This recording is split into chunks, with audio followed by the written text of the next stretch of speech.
Hello there and welcome to the Hashpower Academy. My name is Jake Scanlon and I have a question for you. Is Bitcoin a distraction? Now, this is something that could be directed at someone that you know, but if you've received this video and you're not interested in Bitcoin, well, hello and welcome. And if you're a Bitcoiner and you really are having that question of, well, is it right to be focusing on Bitcoin so much? Should I be focusing on something else? Because that's essentially the definition of distraction. Distraction is when your attention is diverted away from something else. Now, what could that else other be?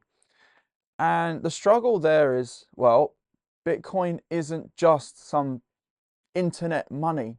It's a system of vertically or circular integrating our energy sector, you know, how everything is produced in society, computers and microchips, how everyone lives in society, the internet and fast laptops, computers, tablets and phones, you name it.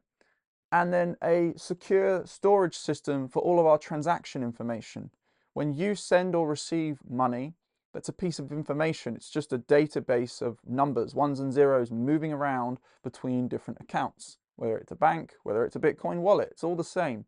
But the key difference is that, well, there's problems in society, and the day-to-day that people are concerned about are completely valid. You're trying to make ends meet, you're trying to earn money, you're trying to pay your bills, your mortgage, and everything else of the debt money system. And I'm sure you've heard these sorts of things as well if you've got a Bitcoin partner, friend, family member. But the key thing is this, that Bitcoin is looking underneath all of the problems to build a different sort of foundation. And if your ears are already closed up, then I'm sorry, but there's this key approach to Bitcoiners where we are truth seeking. We are asking the questions that need to be asked. House prices, are they the problem? Does everyone need a house? Everyone wants a house. So is it the house that's the problem, or is it the price of the house that's the problem? Okay, so it's something to do with money. Food prices, we all need food. The price keeps going up. So is it the food that's the problem, or the other side of that trade, the money? And when you start going, well, hang on, why are food prices so high? Why are house prices so high?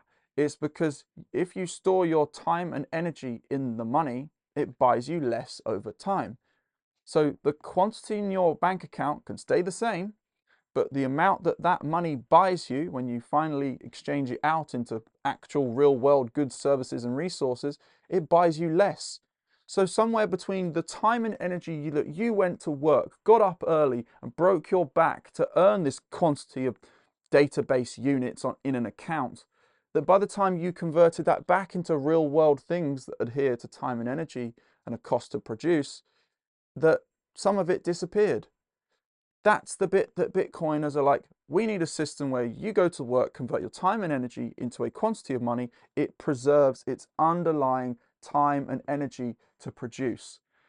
And this is where Bitcoiners step in. We're asking those questions of, why is our financial system not fit for purpose?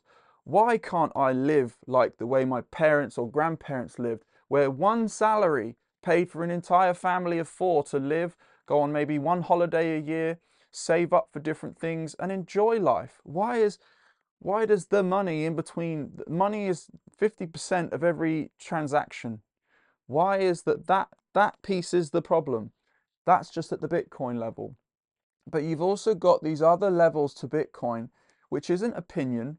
It isn't thoughtful, fingers crossed dreams of the future of what the future price of Bitcoin is in dollars or whatever else. It's a currency system produced from electricity, run through computers to produce blocks of data with a cost to produce. So it's a form of money based on energy. And these are the sorts of pieces which create a digital equivalent of money that have a physical connection to the real world.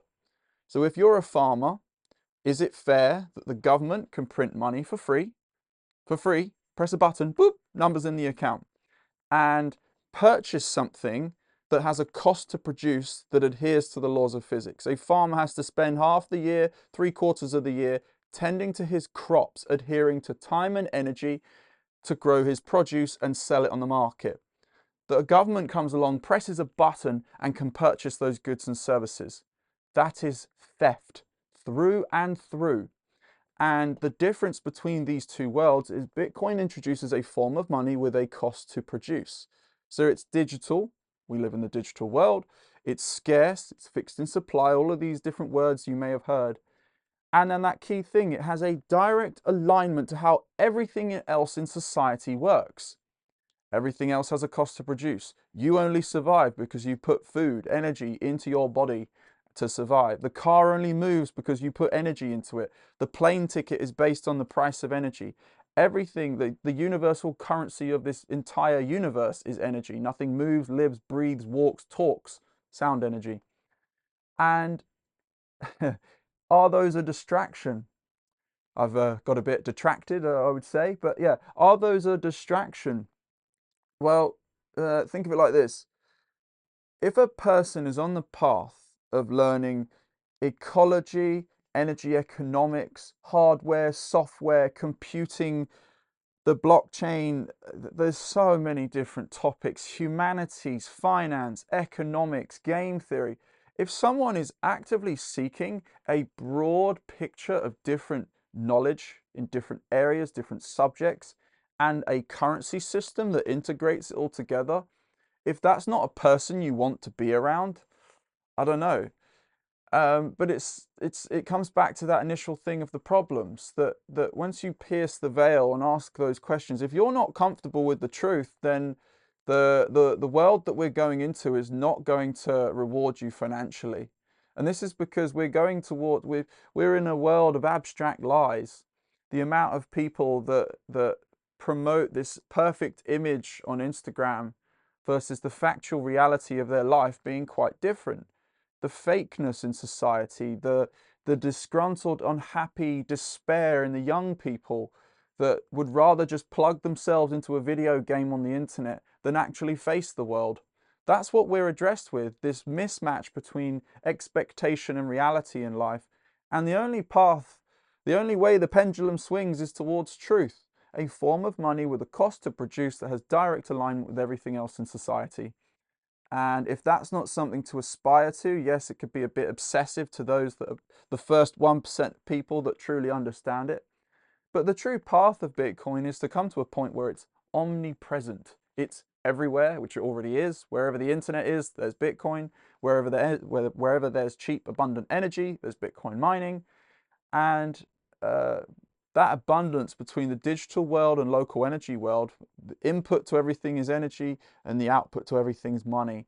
And we just live in the boundary layer between these two worlds.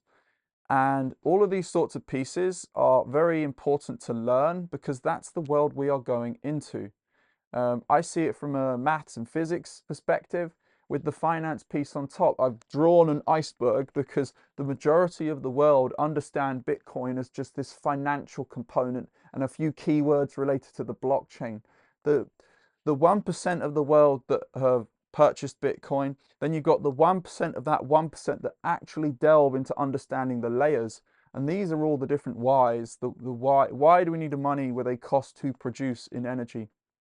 Well, it changes us away from a system of trust, as in right now, credit, I think credit literally in Latin means like to trust payment in the future or something like that. And do you trust the government to pay you something back? I don't. Well, the money's not backed by anything. And if you can't address those sorts of questions open-minded, yeah, we're shifting into a world that's focused on truth seekers. That's Bitcoiners. They are truth seekers. Truth of the money, true to themselves, true to their health, true to their prosperity of their loved ones, family, friends going into the future. I don't think I've fully answered that is Bitcoin a distraction, but the short answer is no. It's the first piercing of the veil into the world that we're going into. We live in the information age where everything depends on electricity and the internet, and Bitcoin is simply the boundary layer of communication between these two worlds.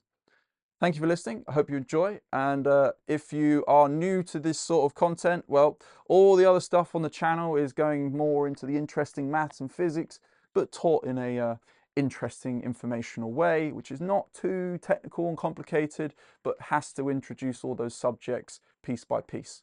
Thank you for listening. Hope you enjoy, and I'll see you in the next one. Goodbye.